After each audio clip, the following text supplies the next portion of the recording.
Muy buenas tardes. El día de hoy nos encontramos con Diego Navarro, que ha accedido a conversar con nosotros sobre diferentes temas de coyuntura y sobre todo ver la manera en que la política reciente y estas elecciones de ahora nos permitan acercarnos al pasado de una manera sumamente interesante y crítica. Diego es antropólogo, activista y actualmente es asesor político de Catherine Eizaguirre, candidata al Congreso por Juntos por el Perú, con especialización en desarrollo socioambiental y las relaciones entre las comunidades indígenas y el Estado. Muchas gracias, Diego, por estar con nosotros. Espero que esta conversación sea sumamente interesante para los dos y para nuestro público. Hola, ¿qué tal, José Ignacio? ¿Cómo estás? Me gustaría empezar preguntándote un poco sobre tu trayectoria, ¿no? Quisiera saber, para empezar, cómo te iniciaste como militante dentro de una organización política, ¿no? Y si nos puedes explicar si ha habido algún evento en tu vida que te llevó a participar de la política, si es que alguna vez te imaginaste participando en la política, ¿no? Cuéntanos. Es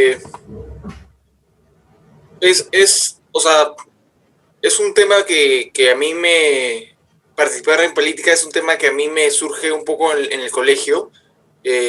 Como muchos jóvenes participé en el colegio del consejo estudiantil, pero a mí siempre más me movilizaban como de cosas de actividades sociales, en el sentido de, no sé, yo en lugar de irme de viaje de promoción por distintos motivos, terminé yéndome a trabajar en Pisco, post terremoto, en ayudar a construir cimientos para casas. Y siempre he estado ligado a algún tipo de actividad que tenga alguna suerte de repercusión social, lo que se denomina como eso, ¿no?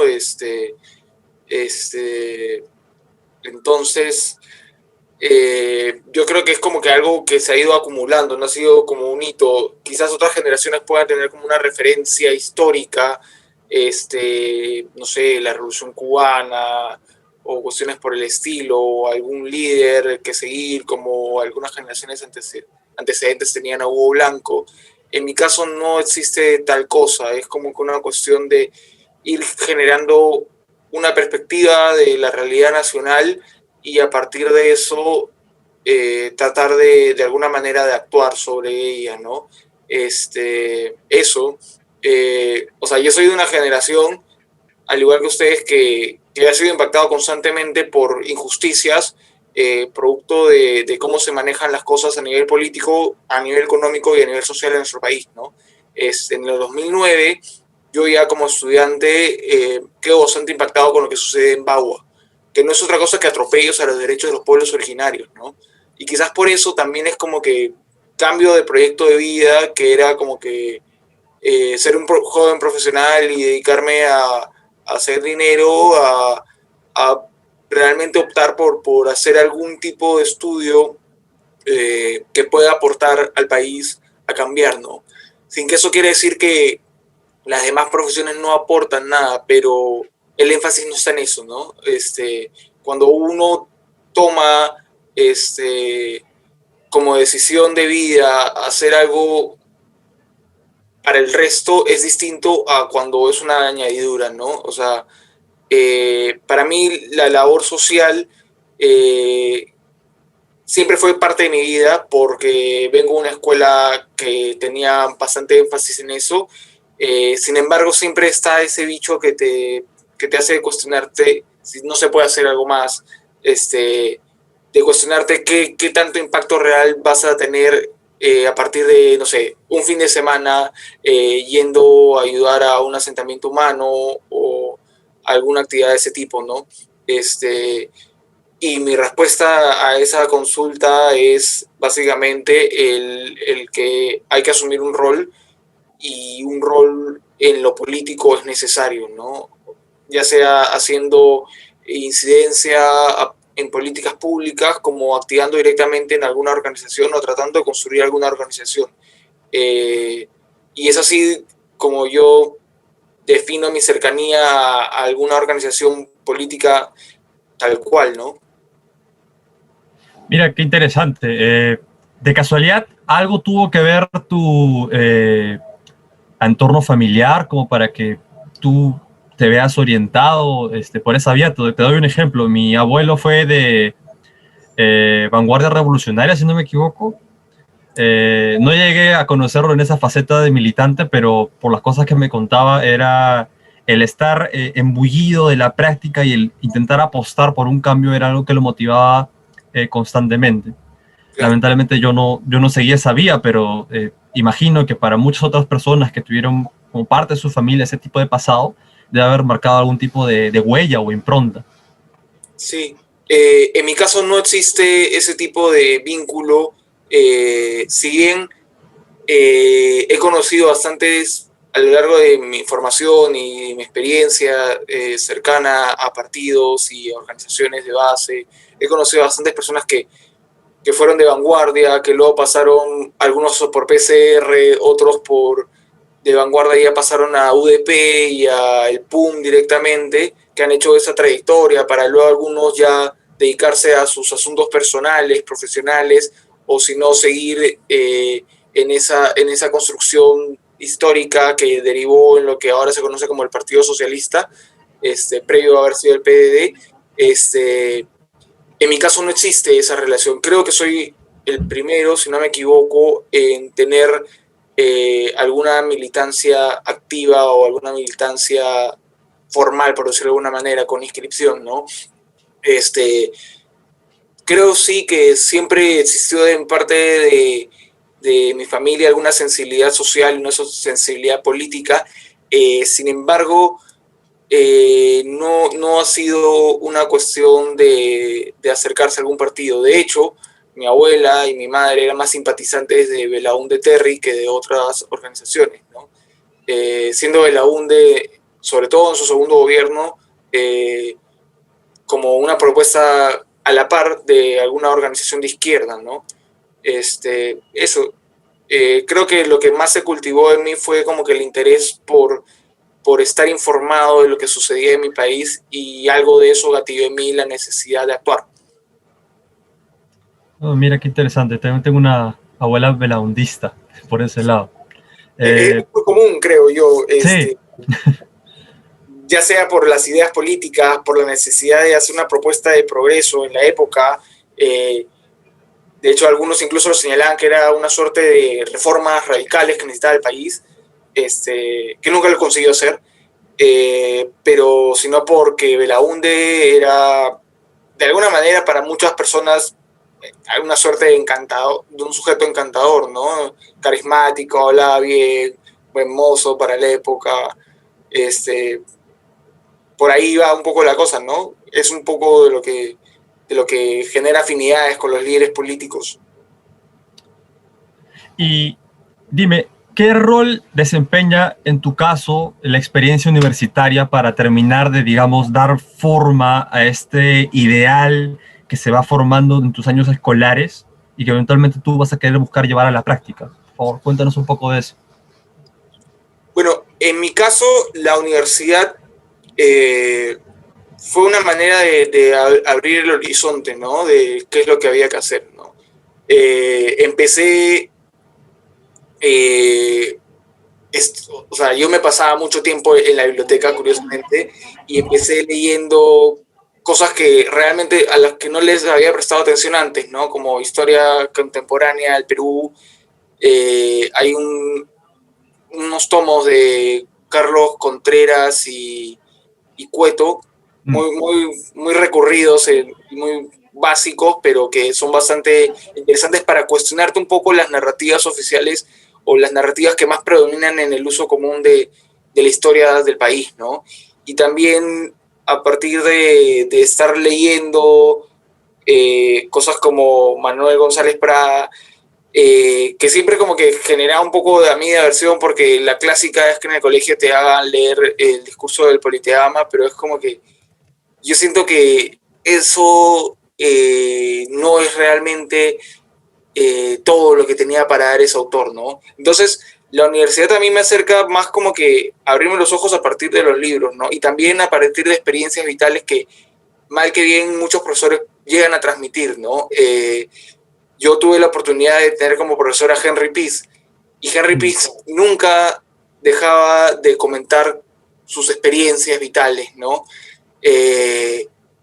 Y además, quizás porque esa mística que las narrativas personales generan en alguien con algún tipo de sensibilidad, es que a mí me impactaban bastante las cosas que él comentaba, ¿no?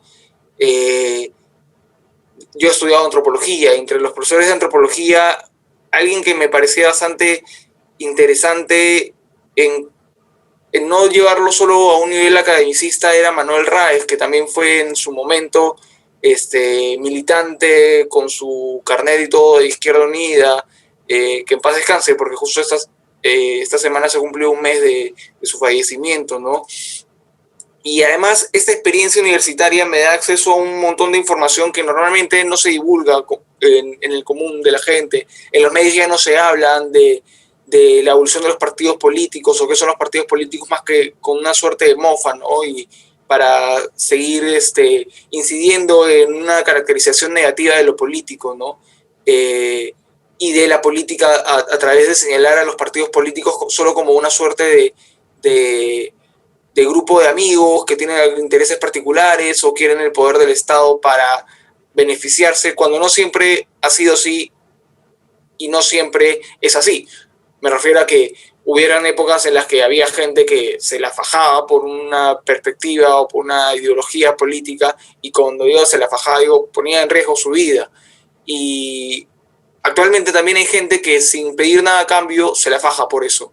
Y son un poco esas transmisiones y ir conociendo a partir de documentos directos de las organizaciones, como que había toda una narrativa detrás sobre la izquierda, sobre la militancia, sobre lo que significaba el país, sobre las cosas que cambiaron tan abruptamente, que no se discute tanto, ¿no?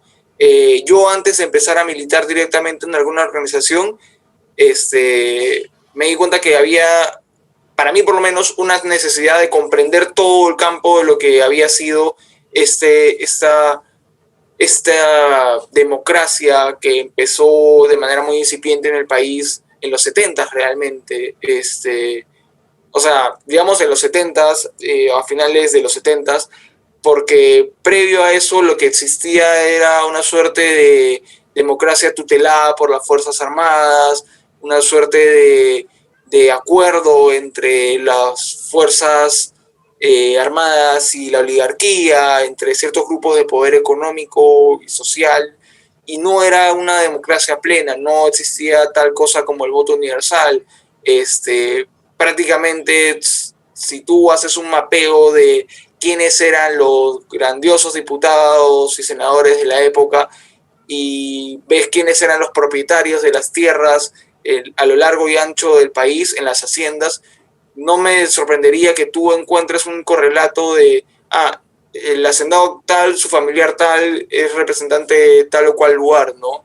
Y esa, lamentablemente, la raíz de nuestro sistema político actual es algo que no se pudo revertir en su tiempo.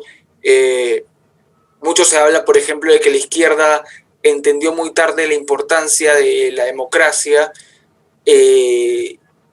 y yo creo que poco se habla de qué ejemplo de democracia tenía esta izquierda que surge a inicios de los 60, la famosa generación del 68, ¿no? La nueva izquierda peruana. ¿Cuál es el ejemplo? O sea, yo haría esa pregunta. ¿Cuál es el ejemplo en esa época de democracia que tenía la izquierda peruana? O sea, ¿contra qué estás cotejándolo?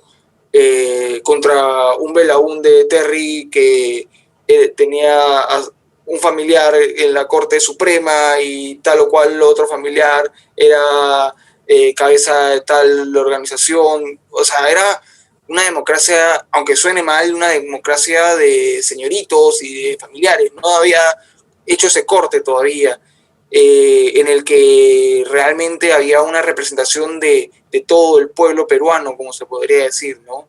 Y yo creo que difícilmente eso todavía se logre ahora, ¿no?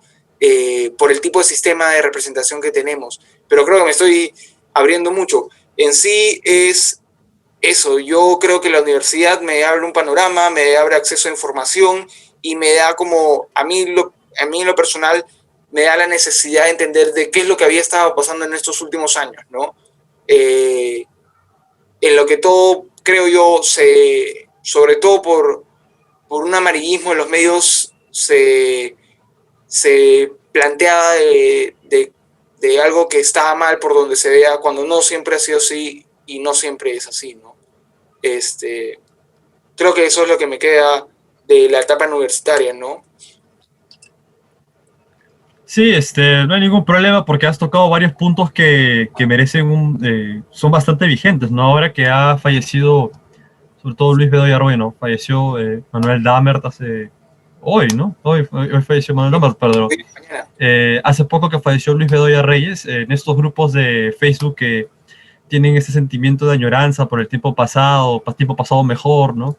Una de las cosas que mencionaban era un poco, iba de tu comentario de antes teníamos políticos ilustrados, diputados excelentes que conmovían y sabían defender los intereses de la patria en el Congreso en contraposición a la clase política que nos quedó después del gobierno de Fujimori, ¿no? Y que en ese sentido yo interpretaría que tu análisis va de la mano con es cierto que teníamos políticos, es cierto que existe esta noción de los políticos de antes eran mucho más comprometidos, quizás sin un interés tan personalista, pero también hay un matiz de por medio que involucra sus intereses personales, sobre todo con la cuestión económica y las relaciones sociales en ese momento, ¿no es así? Sí, o sea, sin duda. Yo no, o sea, a ver, ahí hay dos puntos que me gustaría aclarar, ¿no? O sea, sin duda yo creo que antes teníamos una clase política más ilustrada, ¿no? Pero ilustrada en el sentido de que eran un grupo reducido de personas que habían tenido acceso a la educación, por todos los privilegios que eso implica en un país tan desigual como el Perú. En la actualidad ya tenemos otro tipo de representantes que básicamente no han dejado de basar su acceso o su poder político, su acceso a la política o su poder político en cierta situación económica privilegiada, pero que no necesariamente ha tenido ese mismo recorrido de los políticos de antaño, ¿no?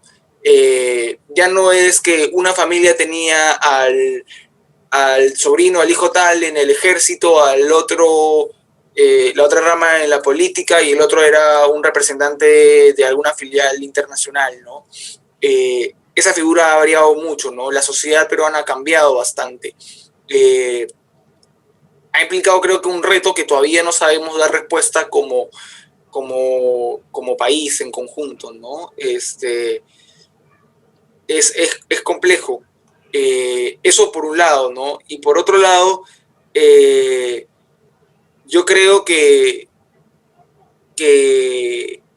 hay un tufillo o sea, de esa vieja añoranza se desprende un tufillo medio aristocratón, así como que me apesta esto porque son los comunes, ¿no? Ya no es el que podía darse el lujo de ir a estudiar en el extranjero, el que está ahí en la curul, sino ahora es como que el empresario informal que compra su curul prácticamente. O sea, es como que un poco más se dicen que eso es la oclocracia ya y no la democracia, ¿no? Para usar términos de filosofía política clásica. Pero es como que a mí me genera reparos, ¿no? O sea, eso es lo que hay. Y es lo que hay porque tenemos un sistema político que no representa a grandes grupos, todos los llamados a ser grandes partidos de masas, grandes partidos reformistas que permitieran una mayor democratización de la sociedad, se quedaron en el medio camino, ¿no? El APRA no es ahora más que un grupo de gente afina a su ex líder. La derecha siempre ha sido una amplitud de ofertas, cual mercancía, supermercado, unos de lujo, otros no de lujo, y todas esas adjetivizaciones que usan para sus campañas, y la izquierda lamentablemente no ha transformado esa percepción de cambio que hay en varios sectores de la sociedad en alguna organización política.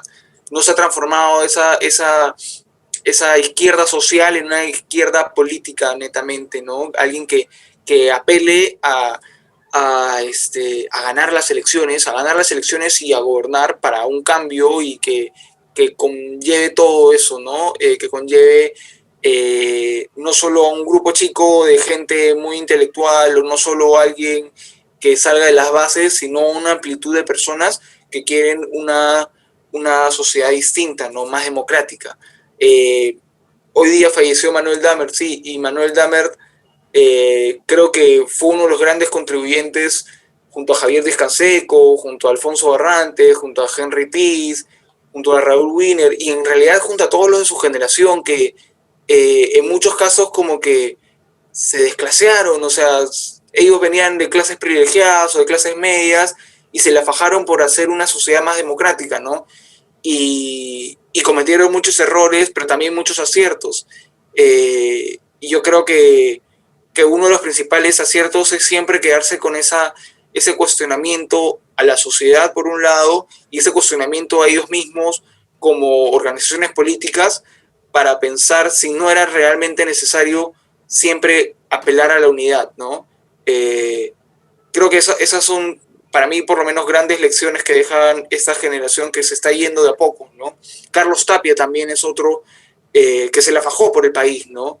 Y si bien algunos criticarán que al final resultó social liberal y no un socialista revolucionario como les gustaría, yo creo que es muy importante destacar lo que las personas hacen más allá de lo que dicen normalmente, ¿no? Porque abunda mucha gente que apela a ciertas ideologías y ciertas prácticas, pero que nunca se la han fajado, que nunca han estado organizando algo para cambiar las cosas realmente, ¿no? Que es muy necesario el estudio, el análisis, pero también es muy necesario hacer cambios a través de acciones y no solo a través de dichos, ¿no? Mira, ahora que mencionas esto y para vincularlo un poco más con el panorama actual, ¿no? A muy poco tiempo en realidad de los comicios generales, ahora en abril, Sí. ¿tú crees que como parte de este legado de una generación de izquierda que por un lado se estancó y no supo cómo implementar soluciones reales para el país, y por el otro lado aquellos que más bien buscaron un cambio crítico dentro de lo que ellos consideraban su propia formación, su propia militancia, para generar cambios que tal vez no trascendieron en gran medida, pero lograron sentar las bases para algo que podría renovar la izquierda política peruana? El caso de Verónica Mendoza, por ejemplo. ¿Tú crees que ella ahora, estando pues captando bastante del electorado en las encuestas últimamente y cada vez más haciendo una campaña bastante interesante, forma parte de esta renovación de la izquierda que ha dejado que parte de estos cimientos de esta clase política que apostó por la crítica, en contraste por aquellos que incluso hasta ahora quizás se mantienen de manera mucho más dogmática en lo que había sido la izquierda y esa añoranza del pasado? Yo creo que propuestas como la de Verónica Mendoza, como la de Marisa Glave, como la de Indira Wilca, como la de Anaí Durán, como la de Gael Chabela, si bien tienen una vinculación, creo que son producto de su época y son producto de su propia trayectoria personal. Y eso fue también la generación anterior, la generación del 68, salvo Hugo Blanco, salvo Carlos Malpica y Alfonso Barrantes, la mayoría eran jóvenes universitarios de 20, 25 años, que no tenían esta suerte de padres o madres políticos o políticas. Y yo creo que la violencia política en el país también dio una ruptura en esa posible articulación de generaciones, ¿no? Mira tú, por ejemplo, quiénes de la actual lista al Parlamento vienen de algún partido de alguno de estos líderes de antaño que te menciono. Todos, lamentablemente, a la hora de organizarse políticamente, terminaron en prácticas caudillistas en su mayoría, o simplemente desistieron de la política, ¿no? Creo que eso ha llevado a que generaciones que son un poco mayores, o sea, somos relativamente coetáneos, pero son un poco mayores que yo o que tú, o que tú o que yo, valga la corrección, un poco han tenido que inventársela en sus propias prácticas, ¿no? Y no es que no es que no en algún momento hayan convivido en ciertas luchas o en ciertas prácticas, pero siempre fueron pequeños grupos que trataron de generar o de construir algo nuevo, algo que buscara sí generar un hilo histórico con las experiencias pasadas, pero sin que eso implicase necesariamente esa articulación de organización, ¿no? No tenemos esa tradición acá. Creo que cada ciertas generaciones nos toca reinventarnos de alguna manera, y eso es complicado, eso lleva a muchos naufragios en ese viaje, y eso lleva también a que mucha gente rehuya el tema, ¿no? Hace unos años, por ejemplo, se hablaba de que no teníamos gente entre 40 y 50 años que representaban, ¿no? Gente que ahorita debería tener 60 o ya 50 años, entre 50 y 60, ¿no? Te hablo de hace 10 años. Y ahora yo siento que igual es como que, si bien es como que no, la generación se va cortando las distancias, no hay una convocatoria amplia, ¿no? Una de las reflexiones que yo tenía es que la generación del 68 se socializó en esta época de cambios, en esta época del gobierno revolucionario de las Fuerzas Armadas, en esta época de la Revolución Cubana, en esta época de Ho Chi Minh en Vietnam dándole el pare a Estados Unidos, en esta época de buscar políticas nacionales antiimperialistas, en esta época de hablar de soberanía nacional, en épocas muy, muy convulsas, ¿no? En épocas que te invitaban a la acción.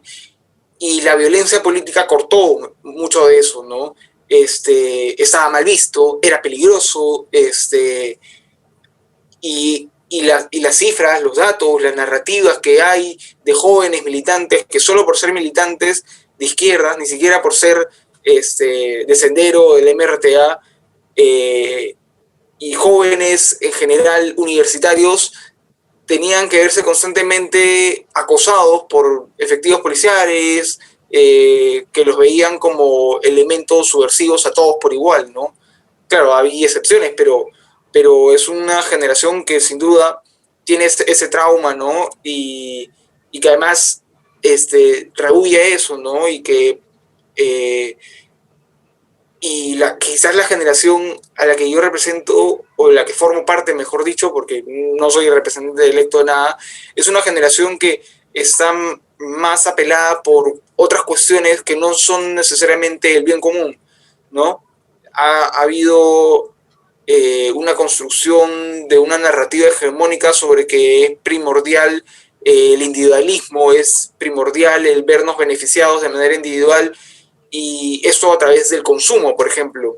Alguien que no es para nada de izquierdas, como Alberto Vergara la otra vez señalaba eso en una entrevista, ¿no? Este politólogo de la Universidad del Pacífico señalaba que realmente más allá del consumo no tenemos mucha perspectiva, ¿no? Que esa es nuestra manera de haber sido socializados. Y es un cambio bastante drástico. O sea, pasar de gente que buscaba la revolución a gente que huía del terrorismo, a gente que solo busca el consumo, son bastantes décadas de cambio de perspectiva, y que mellan bastante la posibilidad de hacer una construcción en común, una construcción de país, ¿no? Sí, mira, has tocado un tema que ahora quiero tocar, pero puntualmente para cerrar mi pregunta, quisiera preguntarte si así como tú encuentras estos procesos de cambio en la izquierda, eh, para bien o para mal, avanzados o no muy avanzados, que nos ha llevado a lo que es el escenario político de hoy, ¿consideras que para la derecha, con toda la oferta que ésta puede desplegar, ha habido un cambio similar? ¿O consideras que es algo que es principalmente propio de la evolución histórica de la izquierda peruana? Yo creo que sí hay cambios. Hay cambios en los discursos, hay cambios en las prácticas. Nada es algo que se quede estático en el tiempo, ¿no? Eso es algo que hay que aprender a reconocer, por más que siempre haya un tufillo de rememoranza al pasado, ¿no? Por ejemplo, ahora tenemos a este personaje de derechas que es un reaccionario con todas las letras, pero que apela a prácticas que han tenido éxito realmente, o sea, desde Reagan en adelante, que es los periodos que yo un poco conozco, han tenido esas prácticas bastante beligerantes, han tenido esas prácticas de señalar al monstruo externo y que se condicen con ciertos miedos, ¿no? Que motivan finalmente a tomar decisiones políticas o no. Quizás uno de los principales desmotivadores para apelar a la izquierda o para aceptar un proyecto de izquierda es el miedo, pero el miedo muchas veces es infundado, es muchas veces como partir de correlatos o narrativas que te llegan pero que necesariamente no son verificables, ¿no?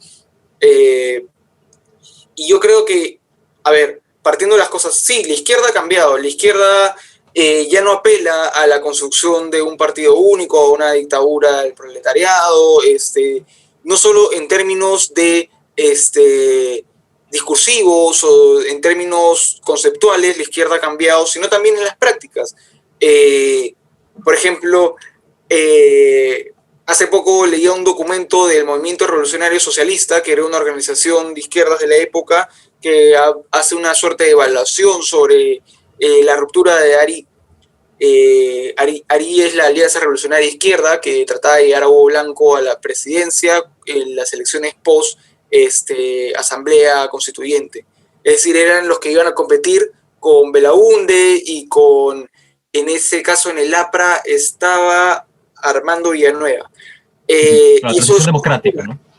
Es una ruptura catastrófica. Y parte de las cosas que se señalaban es que en esa época no había una suerte de democracia interna, sino que había una decisión por concepto. Y obviamente habían cuotas, y ahí había, por ejemplo, para este grupo de izquierdas de la época, había un peso importante de las inscripciones. Que claro, tú podrías decir ahorita, claro, el partido que tiene inscripción también tiene mayor capacidad de negociación y no, pero igual es como que hay llamativas a cambiar esas prácticas, ¿no? El Frente Amplio en el 2016 con Verónica Mendoza dio una pauta de cómo hacer política en los partidos del sistema peruano a partir del voto universal de los militantes y ni siquiera eso, más aún, todas las personas que quisiesen votar por ese partido que lo hiciesen, ¿no? Era una suerte de llamamiento a que todos los peruanos pasasen a elegir a los representantes del Frente Amplio. Y a partir de eso se salieron muy buenas listas, muy buenas candidaturas. En mi opinión, eso también alguien podría rebatirlo, ¿no? Sin embargo, pero dejó sembrada esa idea, ¿no? Y ahora, ¿a qué ha apuntado la reforma de los partidos políticos o el sistema político? A que haya una suerte de pasos, que son las primarias universales, obligatorias para todos los partidos, ¿no? Que puede generar una suerte de concentración del sistema político para no tener las cuestiones tan complejas que tenemos hoy en día, ¿no? Que todos se parecen un poco, pero todos buscan como que diferenciarse el otro a partir de ataques y sin necesariamente que hayan propuestas de por medio, ¿no? O sea, como que es un reto ya tener una predisposición. Y para no dejar de lado lo de las derechas, también creo que hay algunas cosas que continúan y otras cosas que resultan innovadoras, por decirlo de una manera, pero a la vez es complicado hablar en el Perú de innovación y derecha, suena un oxímoron, ¿no? Tenemos una derecha muy, muy conservadora, ¿no? Juan Carlos Tafur, que es un liberal, siempre lo señala, ¿no? Alberto Vergara, que es otro liberal, igual. Y hay una serie de liberales que señalan cómo hemos tenido una derecha que no ha superado el trauma de la reforma agraria y que no ha superado la dinámica previa a la reforma agraria de asociar poder económico con poder político y tratar de hacer ahí una suerte de cerrajón para cualquier posibilidad de cambio, ¿no?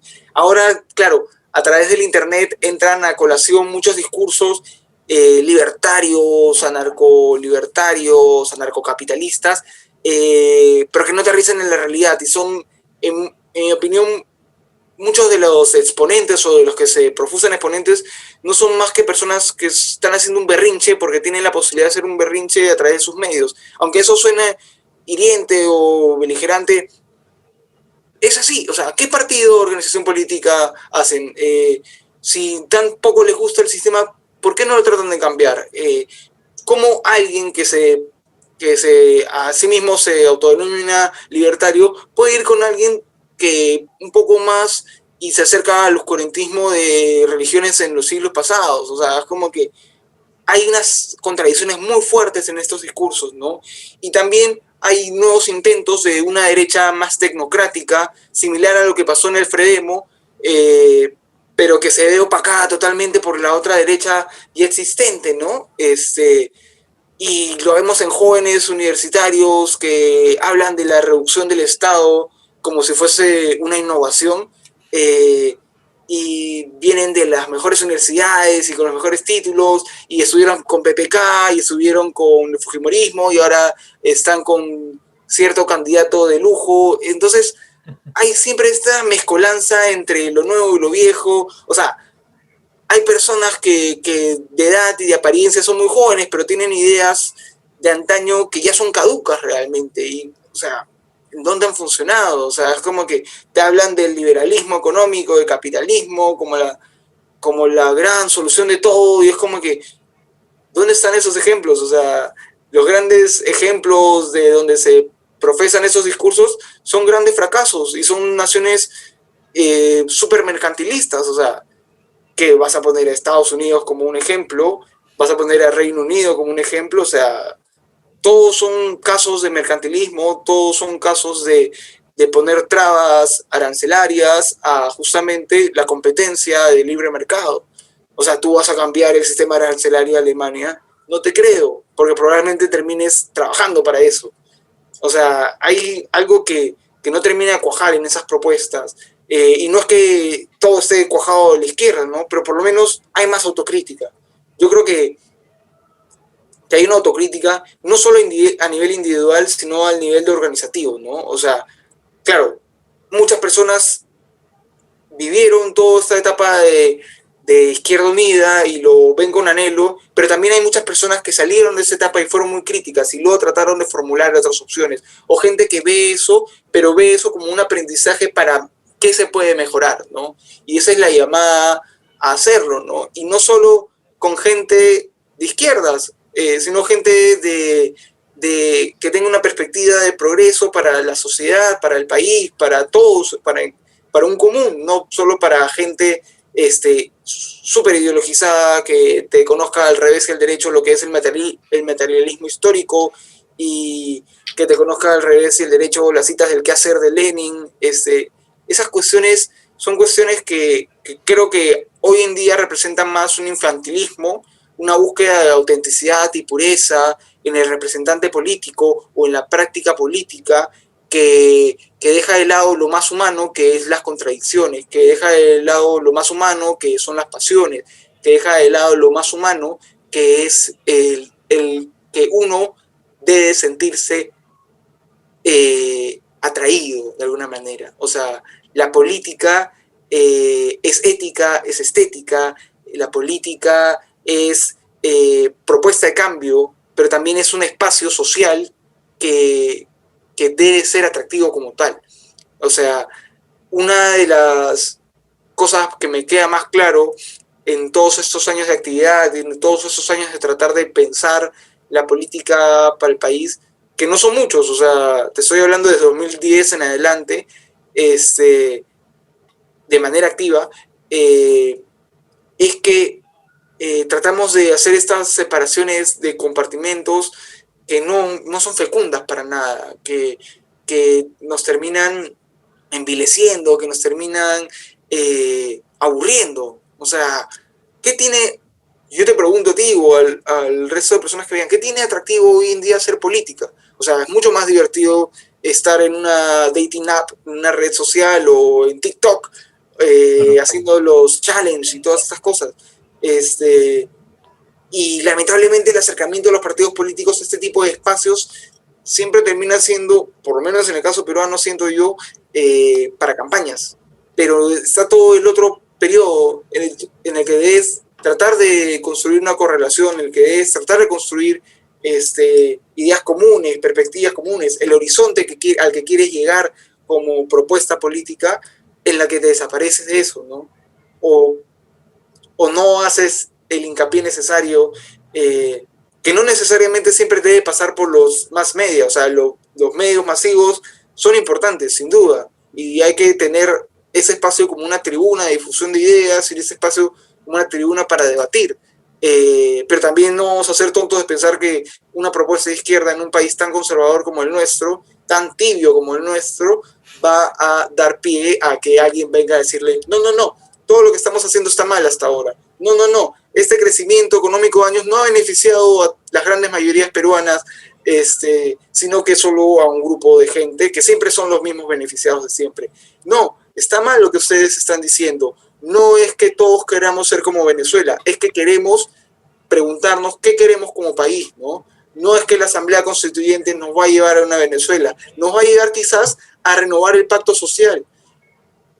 Esas son cuestiones que lamentablemente el conservadurismo en el país no dejan pasar. Esas son cuestiones que nos ponen estas tapaderas de ojos cual caballos para que solo sigamos por nuestro carril y no pensemos que podemos cambiar las cosas, ¿no? Sin ir, bueno, siguiendo muy lejos en realidad. En los años 30, el New Deal norteamericano no fue otra cosa que una refundación de relación del gobierno con la sociedad norteamericana y grandes resultados dio. O sea, tuviste a gente que realmente pudo hacer su vida a partir de su trabajo, a partir de su esfuerzo, claro, dentro del sistema capitalista, dentro de un mercantilismo, un proteccionismo de Estado, pero que la gente le iba mejor.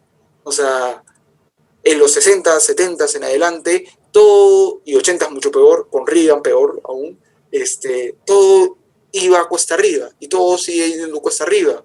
O sea, la posguerra para los estadounidenses significó que muchas personas que en su vida hubieran soñado ir a la universidad pudiesen ir a la universidad y con eso construir un país distinto. Ahora, una persona que quiere ir a la universidad en Estados Unidos se endeuda de por vida. Y personas o países que siguen ese tipo de modelo o ese tipo de prácticas, trasladando modelos sin cuestionarlos, hacen lo que pasa en Chile. En Chile también tienes una generación tremendamente endeudada por soñar que podía tener una carrera profesional y realizarse como persona, como individuo, o aportar a partir de su profesión a su país. En Perú no tenemos eso porque tenemos las universidades chichas, o como le quieren decir, encima de un chifa y todo esto. Tenemos las universidades abandonadas realmente, abandonadas porque no son atractivas para la población, porque la población no recibe la educación necesaria para poder ingresar a esas universidades, y abandonadas porque no reciben el presupuesto y no reciben las grandes reformas que necesitan estas universidades para brindar un servicio de calidad, para satisfacer un derecho que es el derecho a la educación que muchos peruanos reclamamos y que lamentablemente con el esfuerzo tenemos que vernosla por la propia y tenemos que verla con grandes esfuerzos de nuestra familia o esfuerzos propios de trabajar y estudiar a la vez para construir nuestros sueños, ¿no? Es súper complejo el tema, ¿no? Es un tema que, como trataba de decirte hace un rato, es algo que se construye a largo plazo. O sea, no se van a construir, no se va a revertir la hegemonía del individualismo, las narrativas oficiales o las narrativas generalizadas en las elecciones. Eso es un trabajo a largo plazo, es un trabajo de construir organización y de que esta organización dé resultados palpables. Es una cuestión de hacer una articulación entre lo que pueda surgir del Parlamento y lo que se pueda dar en las calles o en el día a día de la población. Eso es lo que hace falta.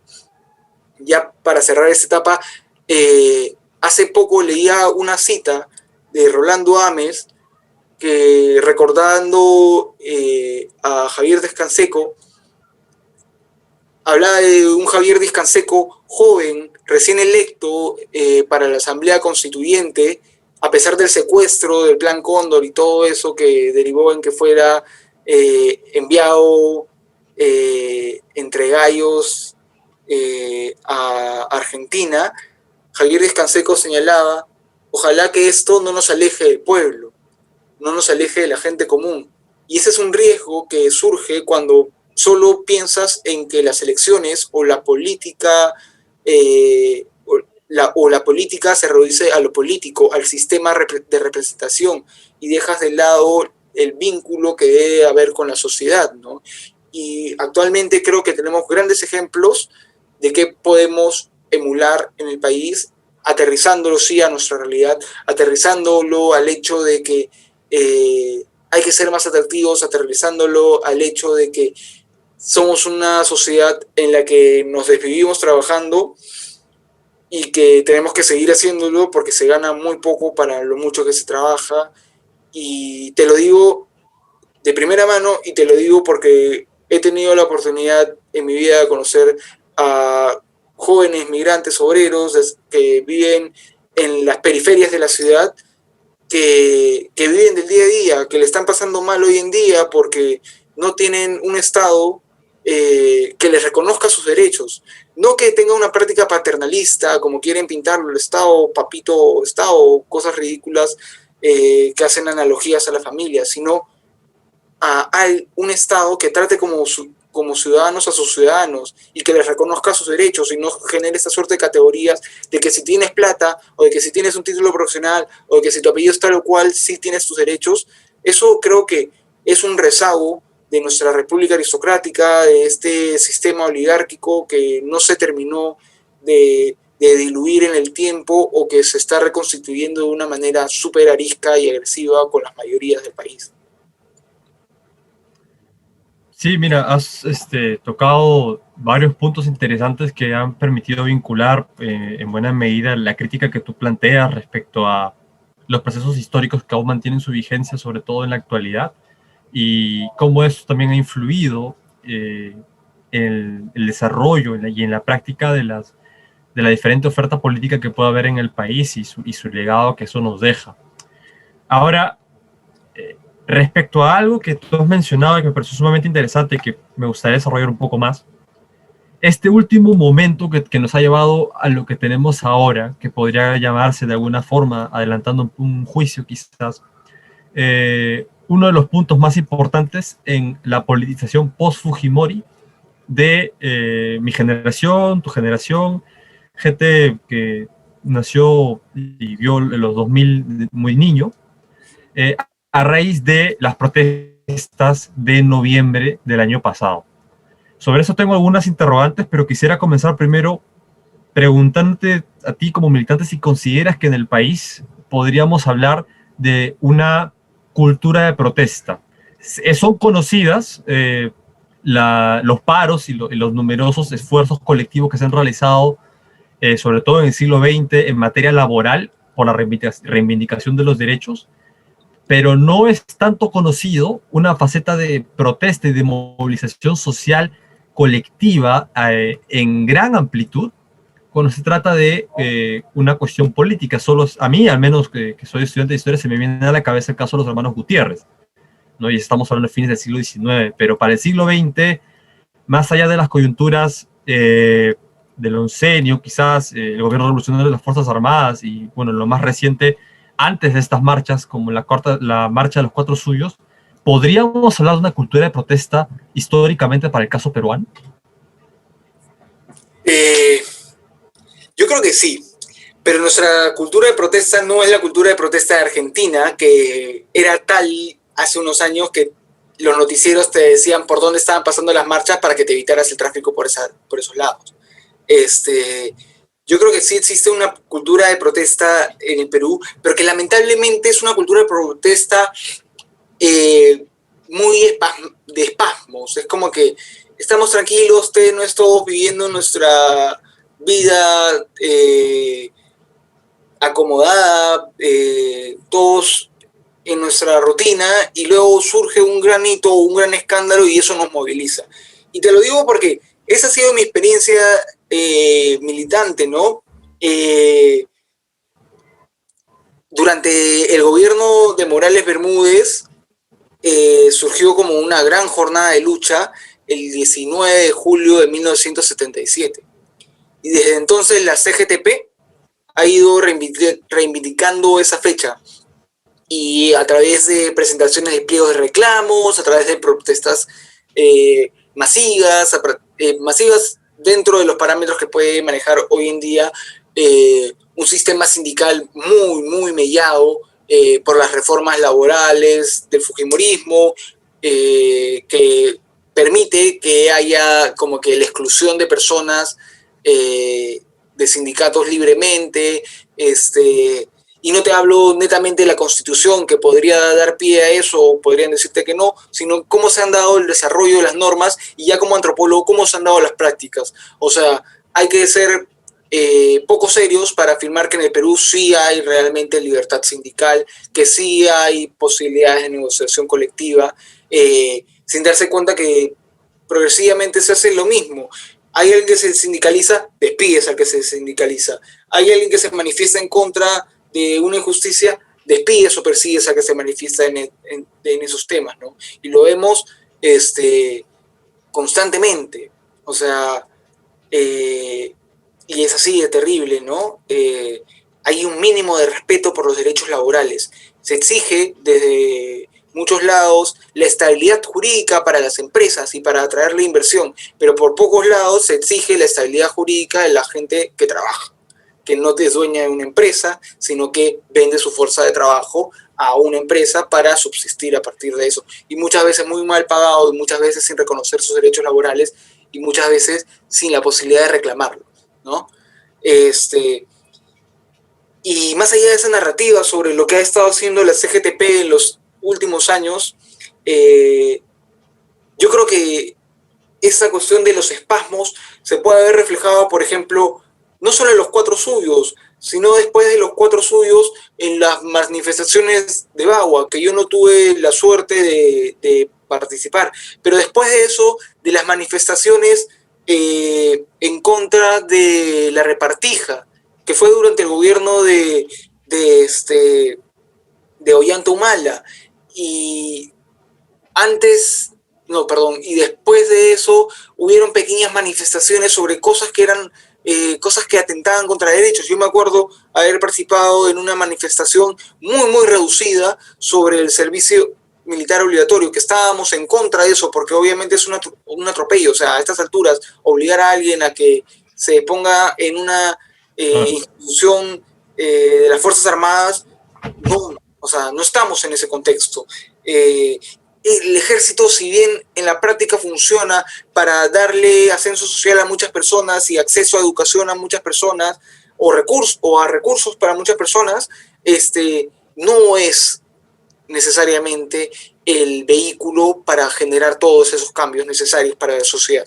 Eso debería serlo el sistema educativo, pero lamentablemente está dejado de lado. Pero para continuar con el relato sobre las movilizaciones, la repartija también, al igual como ahora en el 14N, la repartija que fue en junio, julio del 2014 más o menos, movilizó a mucha gente que no tenía ningún tipo de actividad política de manera recurrente, que no estaba ni siquiera muy informado sobre cómo está planteado el sistema político peruano, ni la elección de estos cargos por los que protestábamos, porque recordemos que la repartija fue un momento en el que en el Congreso se decidió poner a gente muy cuestionada en puestos del TC y en puestos de la Defensoría del Pueblo. A gente que había estado vinculada con toda la destrucción del sistema judicial y el sistema político peruano durante la época del fujimorismo. Y luego de eso viene la ley Pulpín, que es una cuestión que para mí significa quizás uno de los cambios en la cultura política más significativos que ha tenido nuestra generación. Y te lo digo así porque yo he conocido gente durante esas manifestaciones y después de esas manifestaciones que antes nunca habían salido a reclamar por ningún derecho en las calles, pero que a partir de ver esta posibilidad de que sus derechos laborales sean descontados, sean cercenados de arranque desde su primer puesto de trabajo, salieron de manera, digamos, espontánea, de manera emocional, o como le quieran decir, pero que en el proceso se fueron organizando, que en el proceso se fueron politizando, y que en el proceso muchos también se fueron desencantando, porque tampoco nos vamos a tapar los ojos y decir que todo el mundo de ahí se volvió izquierdista y que luego en el Perú se hizo la revolución, porque no estamos en esa situación. Pero sin embargo, en ese proceso surgieron las zonas, en ese proceso construcciones de organizaciones políticas, culturales, como el bloque hip hop, como que tuvieron un auge en su organización, y así una serie de temas que han ido cambiando en los últimos años. Pero nuevamente, así como no tenemos esta aparición de izquierdas en los medios, así como no tenemos estos cambios generacionales en la izquierda, no tenemos un PC a lo PC chileno, que no es ni muy chico ni muy grande, pero que te permite tener nuevos dirigentes que se inserten en la política justamente a partir de estos espacios. Por no tener eso, diría yo, es que no se pueden articular todas estas manifestaciones necesariamente. Y ojo, no es que los partidos no estemos ahí, no es que los que ya llevamos activando no estemos ahí, simplemente a veces no se entiende cuál es el rol de los partidos ahí, o no hay ese acercamiento de los partidos a estos grupos humanos que son más espontáneos. Yo conozco gente que estuvo, por ejemplo, desactivando bombas en el 14N, que estuvo en la primera línea que se dice, pero que pocos son los que estaban en una organización política, que tienen mucha conciencia política, que tienen mucha conciencia social, pero que no están o no se sienten llamados a ser parte de un proyecto político más organizado, más pautado, con metas y objetivos más claros, con esta necesidad de ganar elecciones y posicionar propuestas. Yo creo que sí es necesario tener expectativas y tener claridad de que un partido político tiene que ganar elecciones, así como también tiene que tener una vinculación con organizaciones de base, ¿no? Es un poco eso lo que se está manejando ahora. Y lamentablemente hay mucho por construir, y no solo desde la izquierda, sino también desde las derechas, ¿no? El 14N lo demostró, para mí por lo menos, y creo que para otros tantos también, ¿no? ¿Dónde están esos chicos, generación del Bicentenario? Bueno, ahora volvieron a estar encerrados y volvieron a estar en clases, y no porque no tengan una preocupación, una sensibilidad, no porque crean que todo ya mejoró, todo cambió, sino porque realmente estamos, la sociedad, frente a un sistema político que se da la espalda. O sea, no se termina de entender desde la sociedad cómo funciona el sistema político, y al sistema político, o a los que participan en el sistema político, porque finalmente no es un ente abstracto, sino está compuesto por personas y por ciertos personajes que ya conocemos en el ámbito del Congreso y otros espacios, les es esquiva esta tarea de construir ciudadanía, les es esquiva esta tarea de generar una ciudadanía más activa, más interesada o más informada de sus derechos. Quizás no solo les sea esquivo, sino que les sea útil, ¿no? Que sigamos en ese oscurantismo, que sigamos sin entender para qué sirve tal o cual institución estatal. Hay personas que creen que el Congreso no hace nada porque no hace obras, pero el Congreso no tiene esa función. Pero lamentablemente los medios han ayudado a petardear de que en el Congreso solo abundan los comechados y los que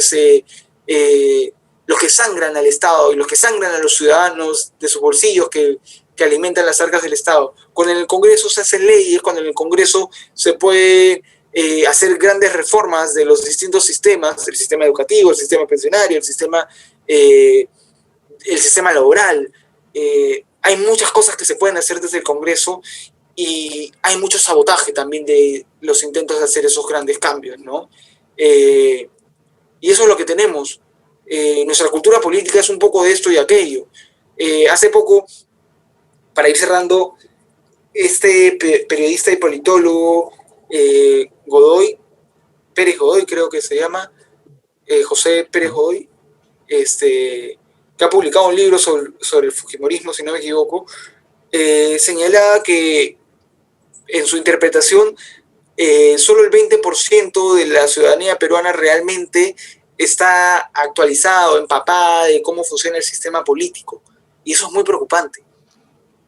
¿Dónde queda el 80% más? Bueno, él hace unos indicadores de dónde quedan, pero yo la verdad es que veo que, volviendo un poco a eso, ¿no? Nuestro quehacer político no está resultando atractivo y estamos muy atados de manos para hacer los cambios que necesitamos, no para que militen en izquierdas necesariamente, sino para que simplemente tomen interés de lo que está pasando en la vida política del país.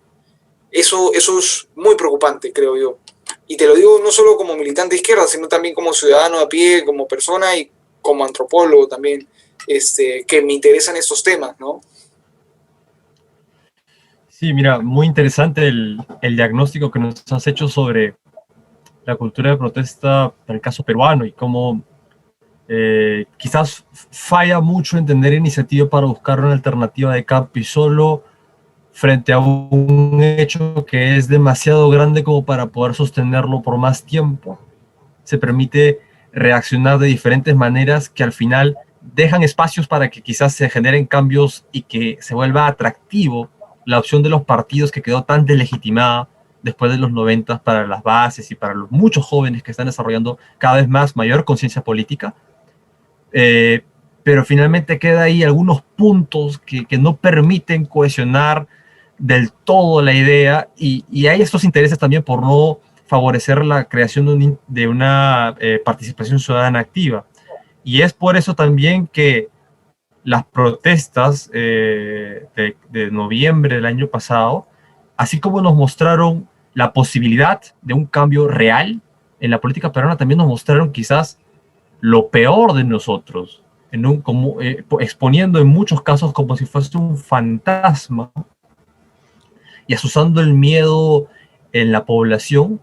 Primero, el caso del terruqueo, ¿no?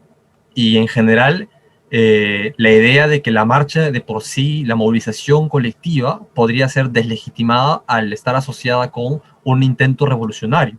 En ese sentido, yo quisiera preguntarte sobre tu opinión de algo que en realidad ya lo mencionaste hace poco respecto a la estigmatización de ser de izquierda durante el conflicto armado interno, sobre el terruqueo, ¿no? ¿Tú cómo crees que esto ha venido evolucionando desde que nació como estigma, lo que Carlos Aguirre ha estudiado como un legado de la guerra sucia peruana? ¿Y cómo esto se ha podido vincular tan directamente y ha dejado una huella tan clara en las protestas que ocurrieron a fines del año pasado? El terrorismo es un tema complicado en el país porque la palabra terruco en sí es un meme y con esa acepción, creo que es Dawson el que habla de los memes o el que instaura esa idea de una información que contiene muchas informaciones y el terruqueo además se puede ver como un significante vacío. Tú le puedes dar la connotación que quieras al terruqueo, ¿no? Y más que el terruqueo, al señalamiento, o sea, un poco como que definiendo el señalamiento de alguien como terrorista, ¿no? Y es sí un rezago de la guerra sucia, del fujimorismo, de la guerra sucia, del montesinismo y del silencio cómplice de gran parte del sistema político. A mí no me parece para nada serio que gente que participa en el sistema político se preste a defender, a no defender a otra organización que también tiene prácticas democráticas, que también ha tenido que combatir contra la violencia de ambos frentes, además, ¿no? Por decirlo de alguna manera, porque ya los estudios sobre la violencia política han evolucionado y cuestiones testimoniales como la de Lurge Gavilán nos desdibujan esta idea dicotómica de bien y mal con la que se ha tratado de leer el conflicto armado interno en el Perú, ¿no? Es súper complicado y es algo que ahora se ha visibilizado más, pero que sin embargo ha estado muy presente. O sea, la estigmatización que tiene el ser izquierdista, la estigmatización que tiene el activar políticamente en las calles, es algo que no es algo nuevo, ¿ya?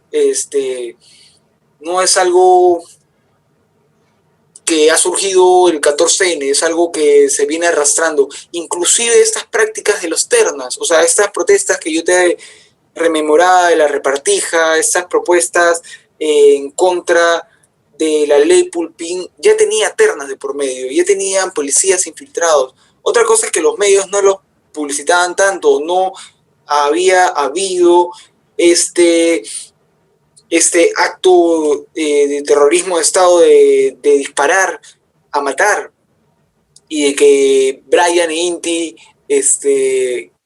cayeran víctimas de esa práctica nefasta que tienen algunos miembros de la policía. Y del poder político, a decir verdad. Es algo que se va a seguir arrasando, lamentablemente. Van a seguir diciendo que los políticos de izquierda son ineficientes, así como van a seguir diciendo que la gente que apoya en las calles al cambio, sean progresistas, sean socialistas o comunistas, son vagos, y te digo son vagos porque esos son los estigmas, ¿no? Si tú has tenido la oportunidad de estar en algún plantón, en alguna manifestación, algunas de las cosas que repite la gente, quizás de manera poco concienzuda, es váyanse a trabajar. Y es como que, o váyanse a estudiar. Y es como que, bueno, muchas de las manifestaciones también han sido en periodos de vacaciones o fuera de los horarios de trabajo o de estudio. Entonces, como que, o sea, o tenemos un sistema laboral tan malo en que piensas que tienes que trabajar 24/7, o tenemos gente tan desenchufada de la realidad que no sabe qué están haciendo estos jóvenes realmente, ¿no? Y también no tan jóvenes, porque hay gente que siempre ha estado ahí, poniendo el hombro, poniendo el cuerpo en esas luchas, sin importar todos estos estigmas que hayan de por medio, ¿no?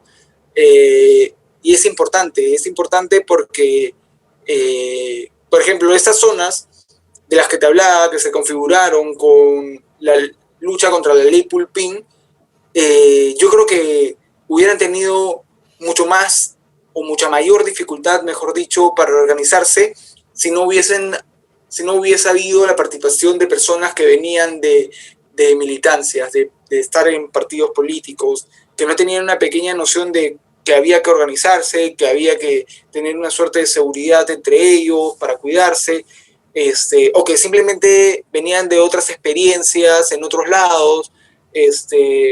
Por ejemplo, otra cosa que no mencionaba, que viene después de la ley Pulpín, es esta zona es este tema con el bypass, con el regreso de Castañeda a la Municipalidad de Lima, que decide anular un megaproyecto, y mega no solo por el tamaño, sino por la concepción, por lo holístico que tenía ese proyecto, que era Río Verde, si no me equivoco, que iba a articular el río Rima con el turismo de la ciudad, y iba a canalizar parte del río, y iba a tener puntos de venta para artesanías de las comunidades de Shipibo, Conigo, de Cantagallo. O sea, se prefirió cambiar eso por cemento, por un bypass que no sirve de nada, por un bypass que ya se está gritando.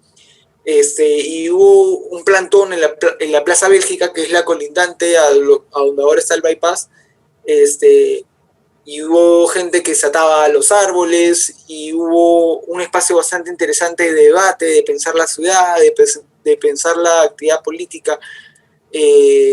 Por ejemplo, hace poco veía un video en el que Fernández Chacón, el famoso chaparrón, que en la izquierda lo conoce más como Cochera, que fue diputado trotskista en su época, salía a hablar de cómo era su activismo político y su militancia política cuando él era un trabajador de fábrica.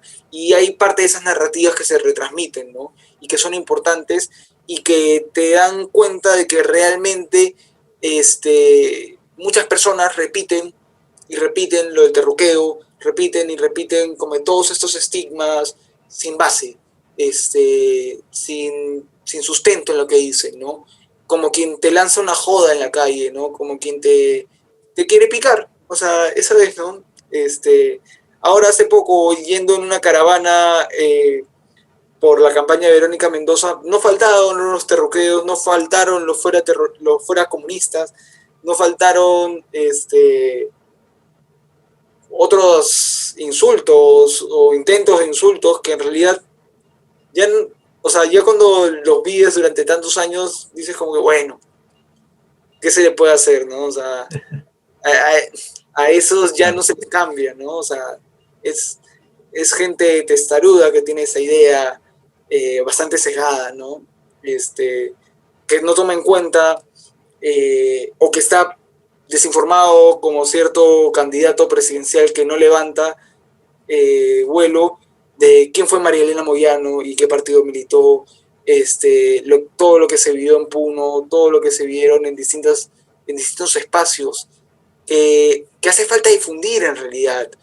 Yo he tenido la oportunidad de escuchar anécdotas de gente que ha militado durante la época del terrorismo y que, por ejemplo, iban a las periferias de la ciudad a hacer trabajo de base con organizaciones y luego tenían que regresar caminando por la carretera por falta de buses o porque la frecuencia era muy reducida y caminando en paralelo con los senderistas, que los amenazaban de muerte, que los iban así amedrentando, no me sale la palabra, pero que los iban tratando de violentar, de disminuir, de bajarles la moral, como se dice, pero que no lo consiguieron y hay muchas de esas generaciones que ahora son grandes luchadores sociales, grandes activistas, que han dedicado su profesión a hacer un cambio social importante, a no quedarse de brazos cruzados y a no quedarse conformes con las injusticias que se vienen en el país. El estigma va a seguir, siempre van a querer estigmatizarnos, pero siempre vamos a ver gente necia, que queremos un cambio y que es un cambio para bien, no es un cambio por esa necesidad torpe, infantil, sino es un cambio con esa necesidad de esas cosas que a veces como que simplemente te impulsan, ¿no? Es algo que es difícil de explicar en palabras, en realidad, para mí, por lo menos hoy en día, ¿no? Tiene que ver mucho con el amor, tiene que ver mucho con el amor por el país, por amor por la patria bella que decía Manuel Dahmer, ¿no? Lo vale todo, creo yo. O sea, por ver un país mejor, por ver un Perú mejor, vale la pena que incluso en muchas familias te digan cosas que no tienen correlación con la realidad, ¿no? O sea, no sé si a ustedes desde su militancia izquierda les ha pasado que en su familia le han dicho, oh, el tirapiedras, o el caviar, o el rojo, pero es como que... Pero hay que aprender a convivir con eso y darle la mejor cara, ¿no? Y entender que al final vale la pena. Siempre que se sobreviva a eso, porque han habido casos bastante trágicos, ¿no? Como es el caso de Inti y Brian, en el que el terruqueo, en su manera más violencia, como que les cortó todo. Sí, sí, bellísimo análisis el que has realizado en torno a, bueno, lo que significa quizás uno de los peores legados de nuestra historia reciente, cómo ha manchado también la manera en cómo hacemos política, no solamente desde los partidos, sino también en general, cuando uno busca realizar su conciencia en aras de algo que considera justo y noble, y cómo eso también, al final, pese a las dificultades y a las fallas en los que puede hacernos caer, por diferentes motivos, al final es algo que vale la pena seguir. Para concluir con esta entrevista, quisiera preguntarte sobre nuestra coyuntura, ya volviendo quizás al tema original, a la primera pregunta, segunda pregunta, ya que hace poco hemos tenido un debate presidencial organizado por Canal 4, ¿no? Donde ha estado precisamente Verónica Mendoza y donde para el televidente y para muchos que lo han seguido de diferentes maneras, ella fue quien definitivamente ganó ese debate. Sí. Es interesante porque ahora que estamos tan cerca de las elecciones, hay muchas cosas que se van diciendo sobre los candidatos que están subiendo, como también las opciones políticas que con una segunda vuelta que bien podría ser moderada o extremadamente polarizada dependiendo de quiénes se acerquen a ese punto. ¿Cuál es tu interpretación a la luz de los últimos hechos y cómo consideras que afecta el desenvolvimiento del proceso electoral que ahora estamos viviendo? Yo coincido con esa apreciación de que Verónica Mendoza ganó el debate de lejos.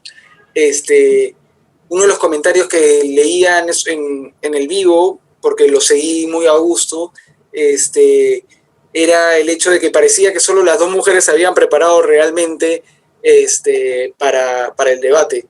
Y para mí también es cierto. Lamentablemente, Keiko Fujimori no podía ir más allá del guión y Verónica Mendoza demostró que realmente está muy preparada para este reto que implica ser candidata y para este reto que significa gobernar o tratar de gobernar un país como el Perú, ¿no? Que lamentablemente tiene a dos candidatos de su preferencia, a dos personajes machistas, a dos personajes contradictorios al punto de que no tienen una claridad ni siquiera en las propuestas, que un día inventan una cosa y al día siguiente otra. Gente que ha estado años en la política, porque tanto Lescano como López Aliaga están años en la política, y que se han beneficiado de la política mayor o menor medida, y que ambos tienen gente en sus listas parlamentarias que son muy cuestionables. O sea, López Aliaga empieza su carrera en esta campaña afirmando que había convocado gente no política. Tiene esa gente como Fabiola Morales, y tiene gente como Yarrow o Narrow, que son de su viejo partido, o del mismo partido, pero con distinto nombre, ¿no? Cambiar la carátula de un trabajo no hace que ese trabajo mejore, aunque le gustaría hacérselo creer a la mayoría de este señor, ¿no? Y tiene una serie de contradicciones, o sea, es un señor impresentable por donde se le vea, ¿no? Es un señor que no puede dar la cara, además. No fue el debate, a pesar de que confirmó, y no es el primero. En otros también se ha ausentado de esa manera, porque realmente creo yo que él es consciente de sus limitaciones, es consciente de lo poco construida que está su propuesta política, más allá de construirse sobre el odio y los miedos que pueda tener la ciudadanía peruana, no hay nada detrás. Y Lescano es lo que siempre ha sido su partido, ¿no? Una contradicción fuerte, siempre ha tenido una a la izquierda y eventualmente se parte, pero siempre ha tenido gente que es sospechosa de algo, ¿no? Y no es que con Belaúnde fue muy distinta la figura, no es que Valentín Paniagua no haya sido un sujeto sui generis en su organización. O sea, y ha ido en decadencia, además, la gente que ha performado en ese espacio político, ¿no? Lo vemos con Víctor Andrés García Belaúnde, ¿no? Que realmente más allá de estar siendo parte activo en el sistema político, no sé qué tan democrático puede ser él. Y lo ha demostrado en su última participación, cuando fue a la juramentación junto a su amigo Raúl Lizcanseco. No sé si también son familiares, no me sorprendería, pero es, creo que, la vieja política de la que debemos limpiarnos, y no por antipolítica, y no por decir que el sistema partidario en el Perú no existe, porque existe, no es como el de antaño, como empezábamos esta conversación, sino por la idea de que no debemos seguir perpetuando esta dinámica de estos políticos profesionales por herencia, no por mérito, estos políticos profesionales por billete, no por mérito, estos políticos profesionales que, que no le hacen nada bien a la política, que no le hacen nada bien a lo político, que dan asco para muchas personas, que alejan a los jóvenes, a las jóvenes, a los jóvenes de querer involucrarse, que le quitan la alegría al hacer algo por todos, ¿no? Y por todas y por todos, que le quitan lo democrático a lo que puede ser un Estado-nación, a lo que puede ser un Estado plurinacional como es el Perú, que lo llenan nuevamente de odios, que lo llenan de discriminación, que llenan el discurso así, lo envilecen. Y no es porque no hayan cosas malas que denunciar, ni del sistema, ni de parte de la sociedad, sino que lo hacen de tal manera que no construyen nada, que lo único que hacen es generar más desunión, lo único que hacen es mentir y confundir, y lo único que hacen es embarrarlo todo, y continúan con estas prácticas de guerra sucia, ¿no? Y eso no es viable si se quiere construir una sociedad democrática. Yo lamento que a estas alturas de la historia, o sea, vamos a cumplir 200 años de independencia en el Perú, y no podemos construir una cultura política democrática, no podemos construir una noción de ciudadanía universal, no podemos buscar el respeto y la satisfacción mínima de los derechos y necesidades de la ciudadanía en el Perú.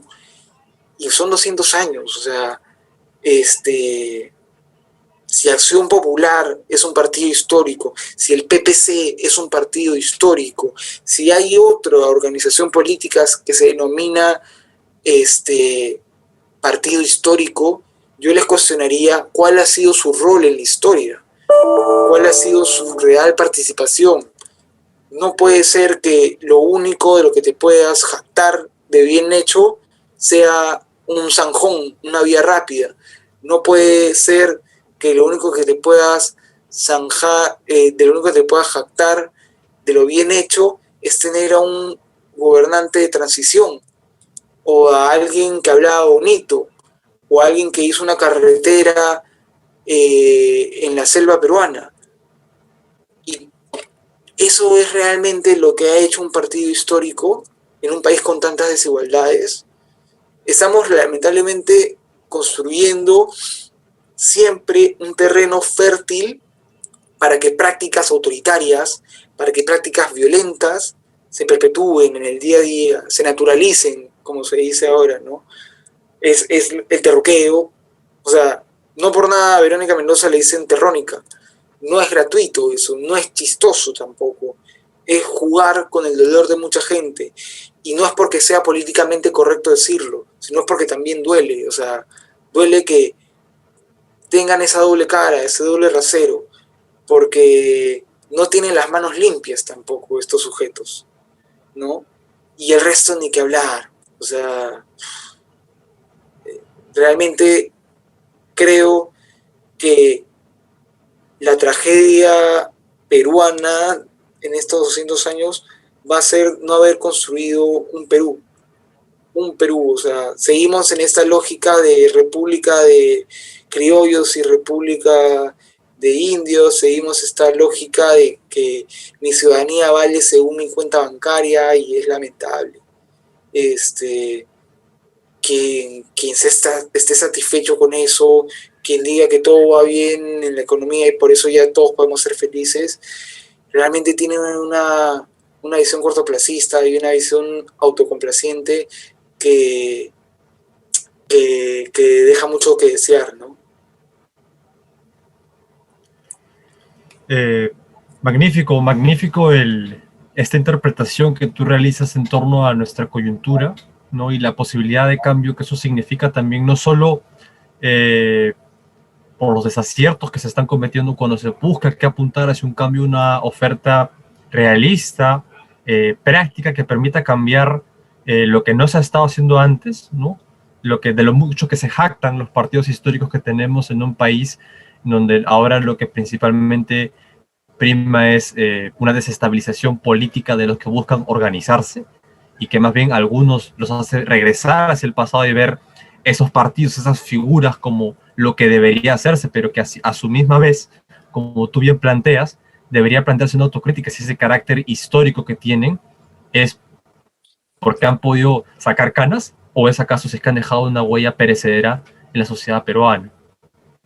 Muy interesante esta conversación, el diálogo contigo. Bueno, este ha sido Diego Navarro, ¿no? Muchísimas gracias por esta plática, esta interesante conversación. Le deseo la mejor de las suertes en la campaña, y para nuestro público que nos está siguiendo y que va a empezar a estar al tanto de nuestras novedades, por favor, manténganse al tanto de las cosas que vamos a ir subiendo al portal HG, un espacio en donde vamos a difundir la historia de una manera amplia, crítica y sobre todo útil para quienes se interesan por esos temas. Muchísimas gracias y hasta pronto. Gracias a ustedes. Suerte en todo.